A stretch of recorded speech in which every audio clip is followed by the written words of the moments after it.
Il avait tout prévu, et ce depuis le départ. Si je vous dis qu'Anakin Skywalker, une fois devenu Dark Vador, a pris la grosse tête, cela ne vous étonnera pas. Il se sentait capable de devenir plus fort que n'importe quel Jedi. Windu, Yoda et y compris son maître Obi-Wan Kenobi. Bon, on a vu où ça l'a mené, hein. Quelle réussite.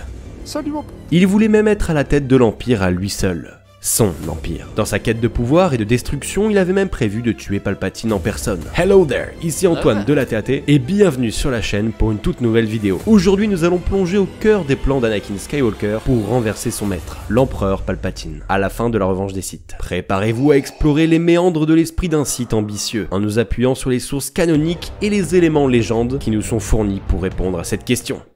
Hop, juste avant de commencer, je vous invite vivement à rejoindre la Force en vous abonnant. Vous êtes vraiment nombreux à regarder notre contenu, franchement ça nous fait chaud au cœur. Néanmoins, vous êtes aussi et surtout très nombreux à regarder plusieurs fois nos vidéos sans vous abonner, ce qui est franchement dommage car ça nous permettrait de nous faire connaître davantage sur la plateforme YouTube. On compte sur vous les fans de Star Wars, ça prend que 2 petites secondes. Allez, reprenons.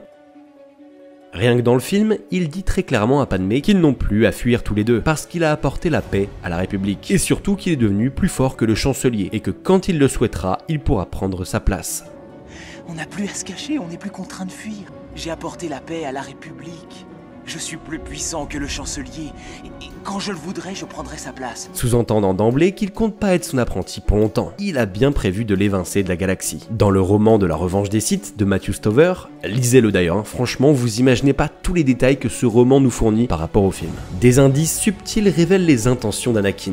Bien que le texte ne contienne pas de déclaration explicite de son désir de tuer Palpatine, il est évident qu'Anakin est consumé par une ambition grandissante et une volonté de dominer seul. Cette ambition est d'ailleurs caractéristique des Sith, pour qui la règle des deux stipule qu'un apprenti doit finalement supplanter son maître. Par exemple, après avoir tué les leaders séparatistes sur Mustafar, Palpatine le convoque par holocommunication pour qu'il fasse son rapport. Vador lui dit « La domination des séparatistes appartient au passé, mon maître. » « Alors c'est fini, » répondit l'image avec une parodie translucide de sourire. « Seigneur Vador, tu as restauré la paix et la justice dans la galaxie. C'est ma seule ambition, mon maître. Seigneur Vador, je perçois une perturbation dans la force. Il se peut que tu sois en danger. Comment pourrais-je être en danger, maître? Je ne peux le dire, mais le danger est réel.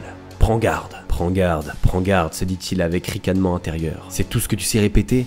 Ça, Obi-Wan aurait pu me le dire. Je prendrai garde, mon maître. Merci. L'image se dissipa. Il se releva, et ce même ricanement dans les yeux et sur sa bouche. C'est toi qui ferais bien de prendre garde, mon maître.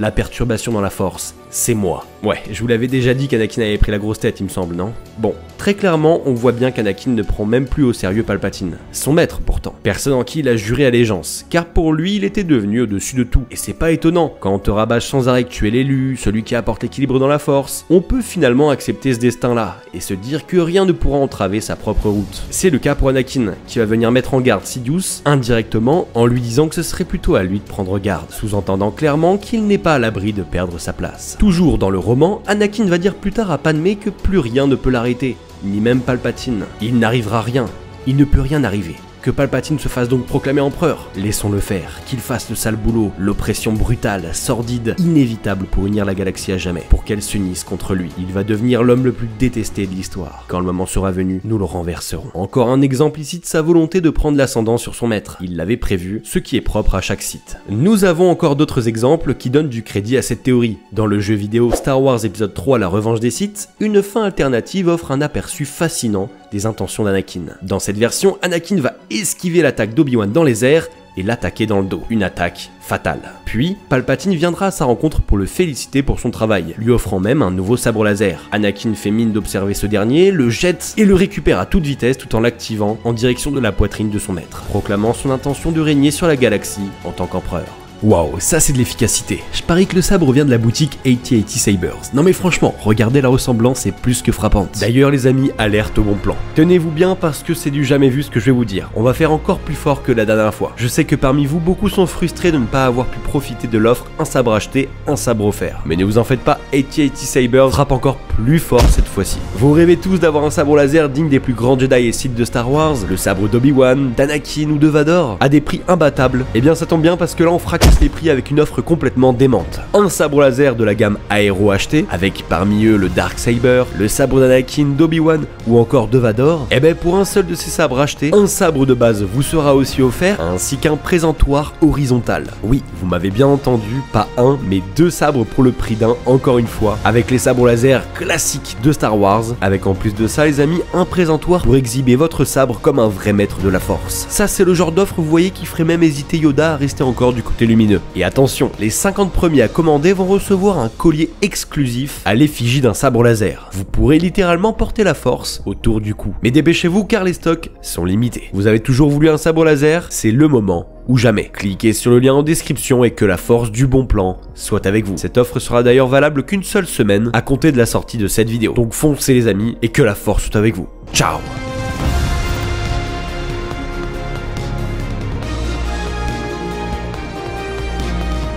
Cette fin alternative illustre clairement le désir d'Anakin de s'affranchir de son maître pour asseoir son propre pouvoir. C'est intéressant quand même de voir que même dans le jeu vidéo officiel du film, Anakin comptait tuer son maître, donc très clairement là on n'a plus aucun doute. On sait ce qu'il avait prévu de faire après avoir tué Obi-Wan, enfin s'il l'avait tué évidemment. Mais comme je l'ai dit plus tôt dans la vidéo, c'est tout à fait normal, c'est un sentiment et une ambition commune à tous Sith. Cela leur procure du pouvoir, et Palpatine a sans doute fait exprès de paraître plus faible devant lui face à Windu, par exemple pour lui supplanter l'idée de sa supériorité.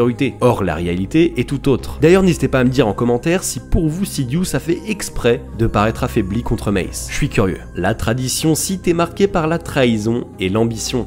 La règle des deux instaurée par Dark Bane stipule qu'il ne doit y avoir que 2 Sith à la fois, un maître et un apprenti. Toujours par 2, ils vont. Ni plus, ni moins. Le maître et son apprenti.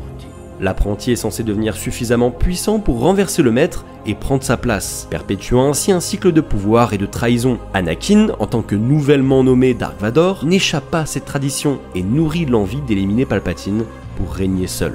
Donc en conclusion, Anakin est-il un apprenti fidèle ou un futur usurpateur? Bien que les sources du canon de Star Wars n'explicitent pas clairement les intentions d'Anakin de tuer Palpatine à la fin de la revanche des Sith, les indices présents à la fois dans le roman et les fins alternatives du jeu vidéo suggèrent une ambition latente de s'émanciper de son maître. Cette ambition est conforme à la philosophie Sith, où l'apprenti est destiné à surpasser le maître. Ainsi, Anakin Skywalker, consumé par le côté obscur, envisageait bien de renverser Palpatine pour asseoir son propre règne sur la galaxie. Dites-moi de ce que vous pensez de tout cela en commentaire. Merci d'avoir regardé cette vidéo jusqu'au bout, c'est très important, mais pensez à lâcher le pouce bleu de l'espace. Ce n'est peut-être qu'un détail pour vous, mais sur YouTube, ça veut dire beaucoup. Rejoignez la force en vous abonnant à la chaîne, c'est la base. Vous êtes de plus en plus nombreux d'ailleurs, donc sincèrement, merci beaucoup.